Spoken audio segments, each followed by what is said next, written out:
Welcome back, baseball family. We are going to dip deep into the mailbag. We have had a ton of questions come through. We're really excited about some of them.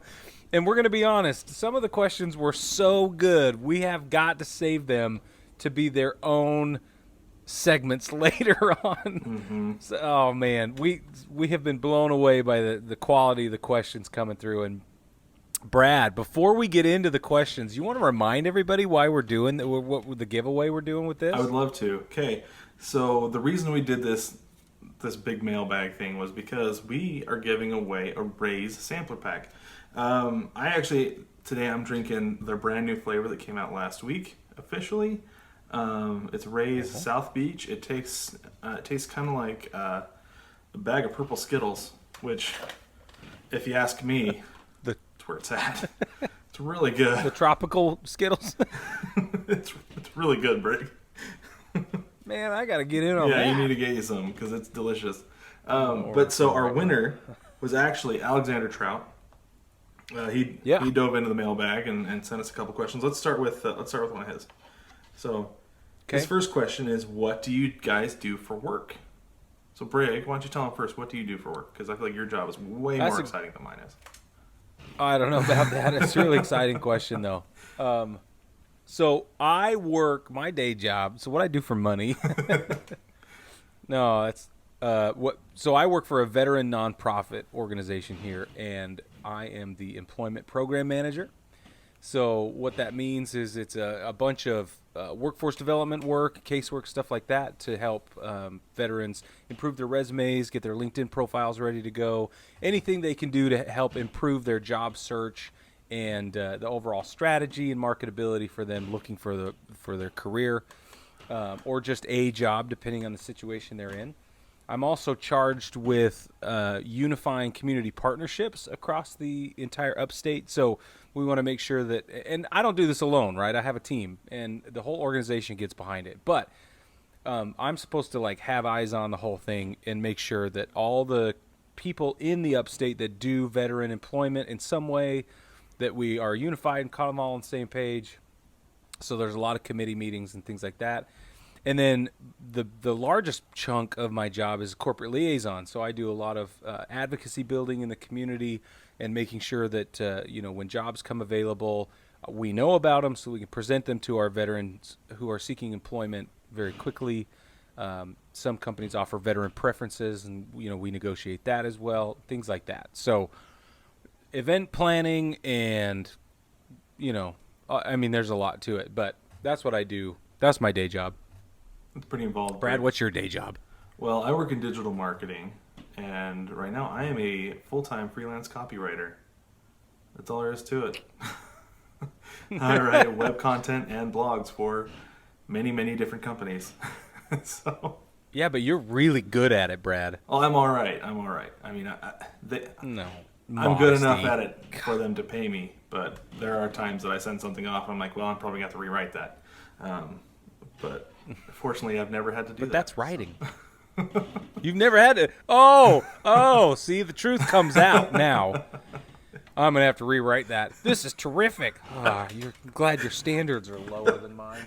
That's really what it comes to. It's like there's sometimes I'm just like, they really don't care because nobody's really going to read it because it's just there for search engine optimization. If that's how they feel, then that's how they feel. That's what they're going to get from me, and I'm okay with that. Well, so that's pretty terrific. It is. All right, next question. But anyway, next question. So Alexander Trout, though, he won. Mm-hmm. He's our winner. Congratulations. He was the first one, Trout. right? Yeah. Congratulations, Alexander. We're pumped for you, man. Yeah. All right. The next question comes from Tim Jensen. All right. Okay.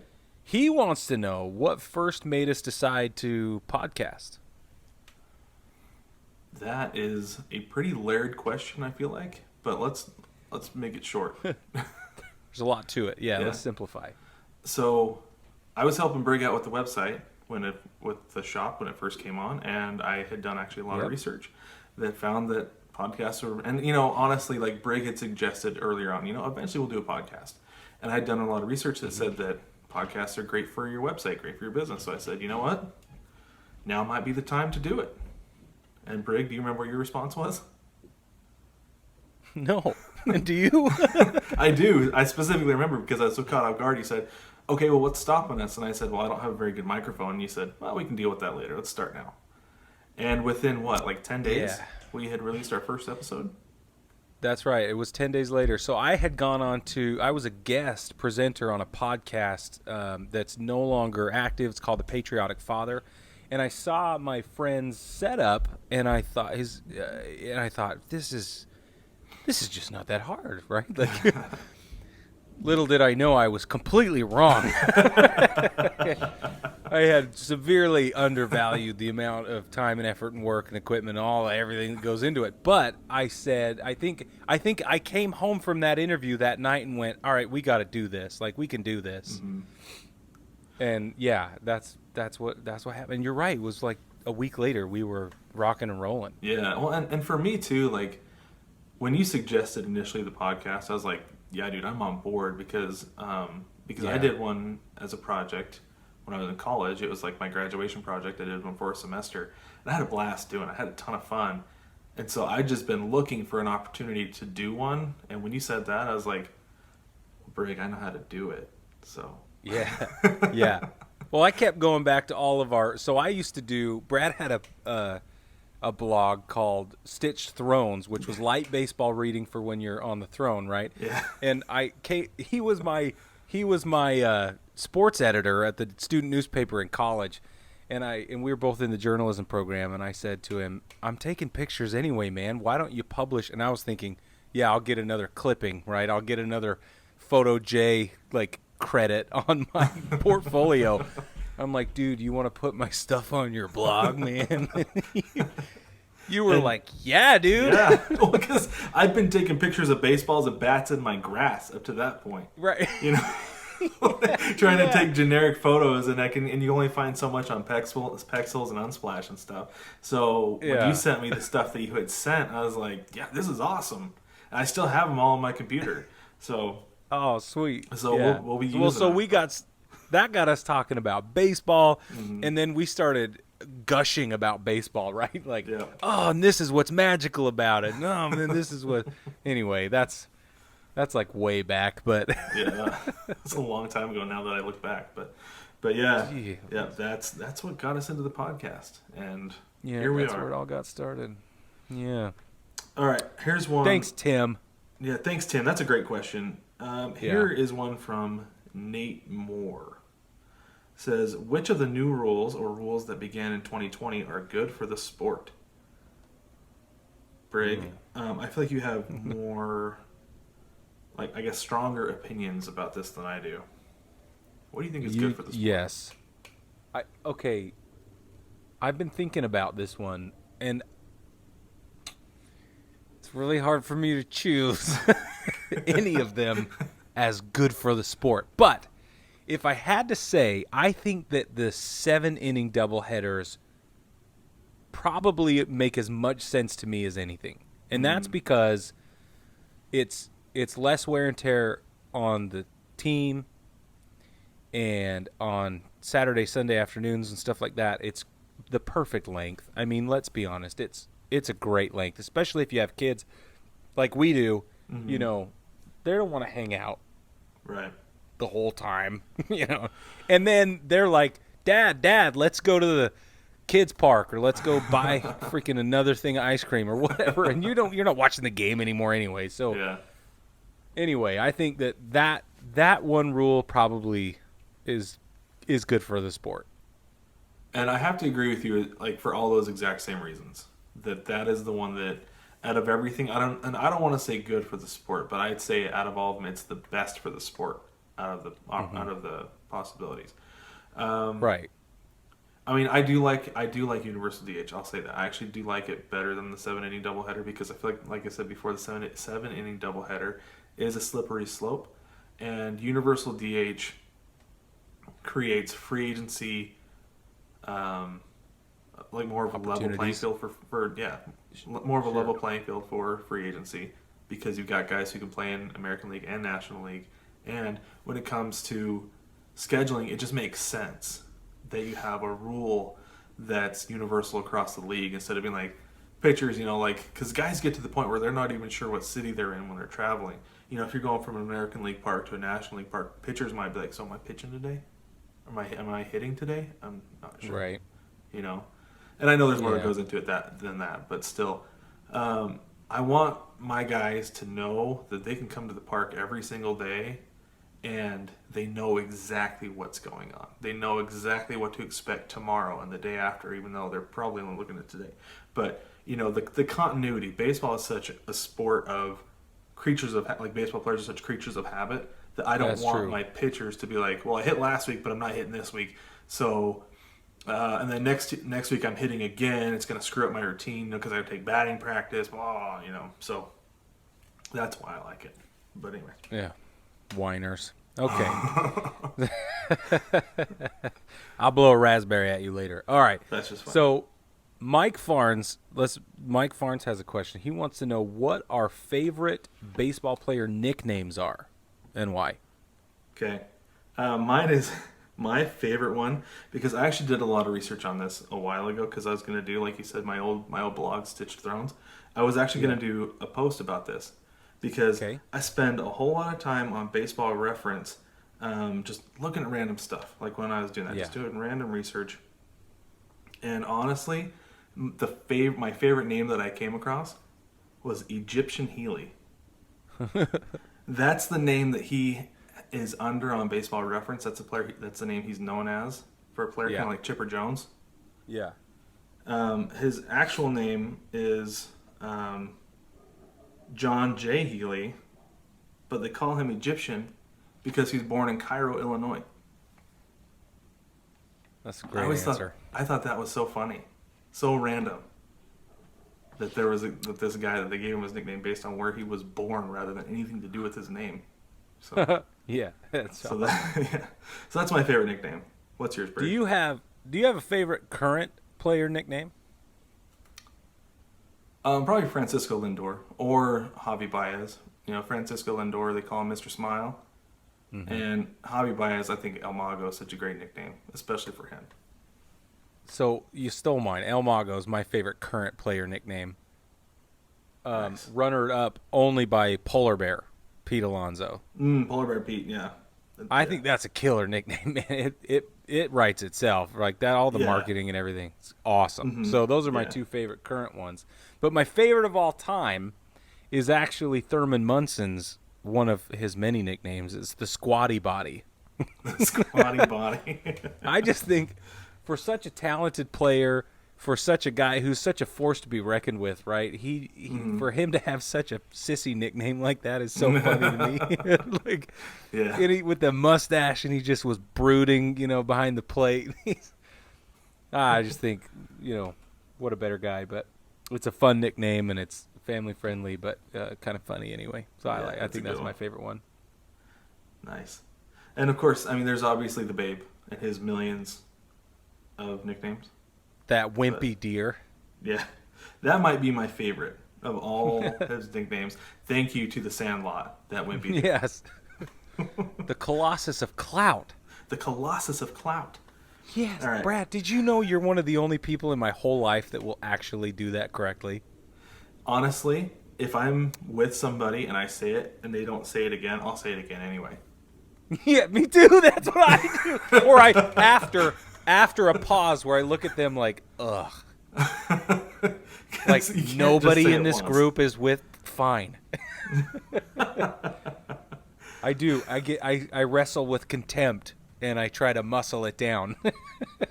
So funny. Oh goodness. Oh man. All right, Brig. Let's go with another one from Alexander Trout. Yeah.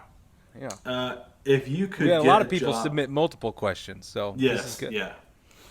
If you could get a job in baseball, what would it be?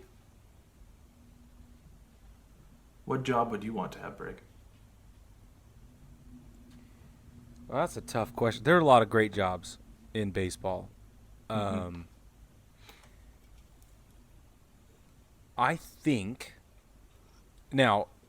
Are we talking like that I could slide into right now and maybe be okay at maybe probably not, but or I'm willing to go back to school. I'm willing to, whatever it takes to get there. What is that what you're talking about? Let's do that. If you had chosen your career path from a young age and you did everything with that in mind, and you're at your current age. Okay. I would be a physical therapist. I'd be a sports physical therapist. Oh. And my job would be to help recover from injury and optimize performance and teach nutrition and teach body mechanics and teach all that kind of stuff to really like dissect what is wrong, optimize the system. I think that's what I would do, right? I want people, I would want the players to come to me when there was a problem, knowing that I was their best chance of figuring it out. Mm-hmm. Would you want to be like the off-site physical therapist, or would you want to be the athletic trainer who hangs out in the dugout during the game? Oh no, I want to be on field. Yeah. Yeah. Yeah. I think there's more pressure there for sure, right? Well, definitely. Yeah. Huge. But at the same time, mm-hmm. I mean, your the ability to make an impact is also way greater. Yes. In the moment, you're watching what's going on, and you're like, "Oh, I saw him. We've been working on that, and he just did it again, or whatever." Yeah, and that was actually what I wanted to do for a long time. I wanted to be an athletic trainer and specialize in baseball, like work for a baseball or a basketball team. But then I can't remember who it was. Somebody broke their ankle sliding into third base, and I was like, I might be better off in an office. Not so much on the field, because I couldn't handle it. Wrap that up and then come to me with your problems. Yes, exactly. Well, I'll help you get back to where you were, but I'm not going to do anything in between. So you can have that. Yeah. No, I'm not one for first aid. I'm sorry to anybody who might cross my path, but do not get in a car wreck in front of me. I'm not helping. It's true. It's true. That's absolutely right. Yeah. So, okay, what's your answer, Brad? What if you could dedicate your career going back, what would you do? I'd be a GM. Really? Yeah, I'd want to be a GM because first off, I love puzzles. Love them. And I feel like putting a baseball team together, putting a successful baseball team together is like doing a great big puzzle that you have a budget with. Anytime I play fantasy sports, I'm there for the draft. Mm-hmm. Like I could not care less what happens in the season. I could finish last and go over. Like, well, I guess I should have drafted better, Yeah. But no, I would love to be a GM. I think that would be an awesome job. Unfortunately, I like to sleep more than those guys do, so I don't know how good I would be at it, especially around the trade deadline. But, yeah, no, for real. Yeah, but no, that would be my job in baseball. Okay, we're gonna pivot though. If somebody said to you, Brad, you can have any job in baseball you want right now, and you have 3 years to prove yourself, what would it be? I would probably be a team reporter. Like work for the team and be a reporter. Yeah. Just because I feel like that's something I actually have an aptitude for. Yeah. And I could do this, Yeah. And talk about the team all the time and then go get to know the players. Which is basically, that's the reason I got into sports journalism. Because I did not go to journalism school to go work for CNN or the New York Times. I went to journalism school because I wanted to be a sports writer. I wanted to get into podcasting. I wanted to learn how to do that. And I wanted to be a sports writer. I wanted to cover baseball. Like that's why I went to school. Yeah. Right? Yeah. So that is like, if I had that opportunity, that's what I would do. What about you? I would do play-by-play. Oh, nice. I'd be calling radio games. or TV? Radio. Mm-hmm. I don't know why I asked. I know the answer to that question. Yeah. No, I'd be doing radio play-by-play. In fact, I've looked into it heavily, actually, and I think that within 3 years I could probably get to where I needed to be. The schedule is just awful, though. I mean, it is brutal. It's brutal. Yeah. So that. I remember. Go ahead. No, I was going to say that was my one deterrent with the whole family dynamic, and trying to figure that out. But I think I would love every minute of it. You would. You totally would. And that's the thing. Like, I've talked before about how I worked for the Ormals, the former rookie league team now for the Angels. Yeah. But I worked really closely with the radio guy. I was basically his intern because I helped him with all the stuff he needed to do on game day, and I worked with him to do like media stuff with the team. But I did not want the schedule that he had because he was there. And granted, he didn't have anybody to go home to at night; like it was just him. But I was getting my stuff done after games and heading out maybe an hour after the game was over, and he was still just hanging out in the office, just like, well, I'm just going to leave when everybody else leaves because then I have a chance to talk to guys for tomorrow's game. Yeah. You know, that he took an extra opportunity to get to know guys a little bit more and find out more stuff for the radio broadcast. And he would travel with the team. He liked to write the game story on the road games just because he was there and I didn't actually get to watch them. Yeah. But he would have me do them on getaway days on the road trip. So if they were gone for a week and they were traveling on like Tuesday night and Friday night or whatever, he'd have me write those. He's like, because I just don't have time and I'm not going to do it on the bus at 2:00 in the morning. You know? Right. Exactly. So I'm like, yeah, I don't blame you. So no, I did not envy him at all, but I thought it was a cool job. Back before I got the job I have now, I was really trying to figure out what career path I wanted to take. And I know you and I talked about all these different options. And one of them, I wanted to be an umpire. I almost went to umpire school. Oh, nice. Yeah. That's right. Yeah, I looked into that really, really heavily. And then since I moved here, I found out that the Greenville Drives play-by-play guy has been doing it forever. And I thought, and he's doing it by himself. It's a solo show. At least it was a couple of years ago when I moved here. And I thought, wow, I wonder if I could get in. And this is what I decided. I'm going to get in and do feature stories for them. So I got some press credentials to go down on the field and behind the scenes and start doing interviews with the players and the staff and everything and doing feature stories for the team. And then I was going to work my way into being this guy's color commentator and then hopefully assume his position. You know, and I had like a 4-year plan to get this guy's job. And coming for you. He's been doing it, I mean, in a couple of different markets for a couple of different teams. Anyway, I just think it would be neat, just nifty to be the voice of something like that would be tops for me. That is cool. That would be really cool to be like the guy. Yeah. That'd be awesome. Yeah. But hey, before we get into our next question, let's go ahead and take a quick break, and we get back, more mailbag.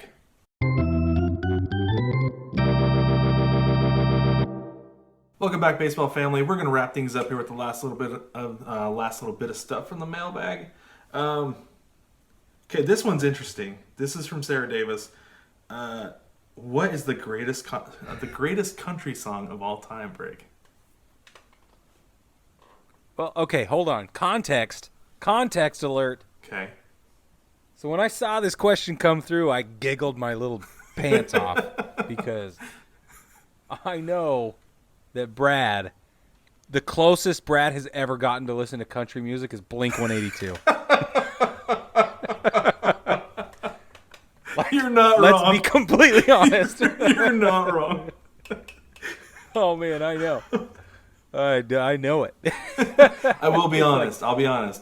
I'm not going to tell you when it was because that will be obvious when I give you the song. But I did go through a small country phase at one point. Oh, okay. You did? Yeah. Yeah, I did. Okay. I cannot wait to reveal that. Okay. But you go first. So this is tough though, man. This is like not an easy question to answer. I love country music, and so I got my favorites, right? I got contradictory favorites. Like people think like I have unpopular favorites, and so I thought, well, Tennessee Whiskey is a terrific song. Devil Went Down to Georgia is iconic, right? Yeah. Anything by Alabama is fabulous. Then there's Johnny Cash. You got to go all the way back, Johnny Cash, duh. But I honestly feel like the greatest country song of all time is Friends in Low Places by Garth Brooks. Okay. It's the most country song that is also appealing to people who don't like country music, right? It transcends country music, but it is also like epitomizes country music. I think that's why it's the greatest country song of all time. Okay. All right, Brig, are you ready for mine? Yeah. So I went through a small country phase when I was younger, and because of that, I still believe that this is the greatest country song of all time. I had to bite my finger when you said "Friends in Low Places" because I totally agree with you. Yes! 100%. Yes! That is the greatest country song ever made. Ever. And listen, how is it that on a completely unrelated, like, not even a baseball question, we overlapped again? This is unheard of. We are on a roll, dude. I can't believe that. Knock on wood. Rub your rabbit's foot. Turn around 3 times. You got to go back and watch on YouTube my response to that, just so you know, Rick. Just because, legit. Like, I'm not kidding you. That is, in my opinion, the greatest and only really good country song ever made. Oh, I don't know the only really good. But yes, it's the greatest of all time. That's amazing. So Sarah, great question. Holy moly. That magic happened here. There was magic indeed. Ooh, boy. Oh, all my right. gosh. That's so funny. And for those who don't know, I'm just going to follow up real quick. I have actually described on the podcast, on the episode where we talked walk-up music, I'm well aware that the music that I listen to, most people would quantify as crap. I'm fine with that. I like a lot of punk. I like a lot of like hard rock, like not quite like Slayer heavy metal, but like Escape the Fate is one of my favorite bands. Like I really like that. Avenged Sevenfold would fit that category. Yeah, right? yeah, there you go. Yeah, like some of the harder stuff. Yeah. And I know it's not for everybody, but I enjoy it. It actually relaxes me. So yeah, well, that's why I don't listen to country music. You also drink a Raise and then go to bed. It's true. I do. You got more than one weird, Brad. I'll drink a Diet Mountain Dew, like sitting in bed, and then lay down and go right to sleep. So. Oh my god. That's a true story. Have you ever heard of water? It's pretty good. Doesn't taste very good. Anyway. I know you don't like water. I got it. I know. Okay. Okay. Brad, do you follow any other sports as closely as you follow baseball? That's from Tim Jensen. He wants to know that. So since we started doing the podcast, no. I don't follow anything as close as I follow baseball. Just because I feel like I need to be like top shelf informed. So I'm like hyper focused on baseball. However, my second love in my life was basketball. I grew up playing basketball like mostly as conditioning so I was in shape for when it came baseball season. But I love basketball. I love playing it. Love watching it. Huge Portland Trailblazers fan. Like that is the next like baseball, and then like maybe 10 feet down is basketball, and then after that it's football and whatever. But like the NBA, I love the NBA so much. Great. What about you, Brig? The same question. I don't follow anything as closely as I follow baseball. The next closest for me is boxing. I would say I follow boxing more closely than anything else, second to baseball. Like the Mike Tyson Roy Jones Jr. fight, I like died when I heard that was coming on.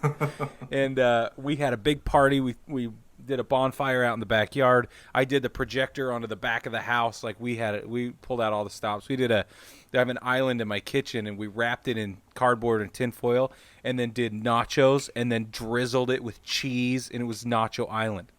That's the way to do it. So I'm into boxing, but at the same time, not even close to as much as I follow baseball. Yeah. True story. All right. This is, let's do another one from Sarah Davis. Is this the last one? Yeah. I think it's the last one. Okay. This is a doozy. This is a good one. In your opinion, who has the best butt in baseball? I feel like, I'll be honest with you, Brig, I'm going to let you answer first, but I feel like there is only one correct answer to this. And I'll let you know if you're right or wrong. Go ahead. Well, I'm even more deeply uncomfortable than I was beforehand. Because now there's the threat of being wrong. I didn't see that coming. What do you mean there's only one acceptable answer? I'll explain it to you, but go ahead and give me your wrong answer. Oh my goodness sakes. I don't even know how to answer this question. All right, so talking about it's got to be a catcher. It has to be. I don't know why. I just made that up. You would think, and honestly, like while I was going through, I was like, probably a catcher because they're doing squats the whole game. That's gonna help all the time. But yeah. So if that's the case, I gotta go with Yadi Molina. Okay. Now that was my first. I don't know why. That was my first thought because the dude's been at it forever, right? Right. Yeah. Okay. So he's gonna have a nice butt. I'll be honest. Thanks for backing me up on this play here. Yeah, no. But the correct answer, Brig, okay, is Vlad Guerrero Jr. What? Because he got his dad's booty. He got his dad's swing too. He does, yeah. Like there is so much from his dad going into that, like the swing. Yeah. And part of the reason he has so much power as he does is he's got his dad's booty. And I don't know that that's something I ever would have noticed before I married my wife. Because he was Vlad Guerrero. Vlad Guerrero was one of her favorite players, and that was why. No, for sure. That was why. Oh, for real? Yeah, because Vlad's big old butt, and so yeah, that was actually honestly the first time I saw a picture of him. I looked, like, because that was something we were talking about. She's like, "Does he have his dad's butt?" I'm like, "I don't know. Let's take a look." So we checked, and sure enough, he's got his dad's butt. Sure enough. I mean, that's where the power comes from. I'm kind of. It's interesting that neither of us went with Yelich after he did the episode or the magazine shoot. Didn't even think about that till just now. Well, I mean, there was Yelich and there was Harper who did that with ESPN. Oh yeah, Harper did that too, didn't he? Bam Bam. Yeah. That's his nickname, by the way. Bam Bam. It is. It's a great nickname. I love it. It is a great nickname. Who's Pebbles in this situation? That's what I want to know. Who's I would Pebbles? think his wife would probably be Pebbles. Yeah, I think you're right. Well, they were siblings though. No, they weren't. Pebbles and Bam Bam? Were they not siblings? No. Pebbles was Barney and Pebbles was Fred and Wilma. Fred and Wilma. Okay. And then Bam Bam was Barney. Bam Bam was Barney and Betty. What's her name? Yeah, Betty. Barney and Betty Rubble. Yeah, I think it is Betty. Yeah. Yeah. Well, and on that note, because they were betrothed. We've since dated ourselves dramatically. We went back to Vlad Sr. and Pebbles and Bam Bam. Yeah. Sarah, this is how uncomfortable this question made us. We're grasping for straws. We're like, anything. We'll talk Flintstones. But, with that, Brig, do you want to wrap this up? I haven't had a multivitamin in years. The chewable. I mean,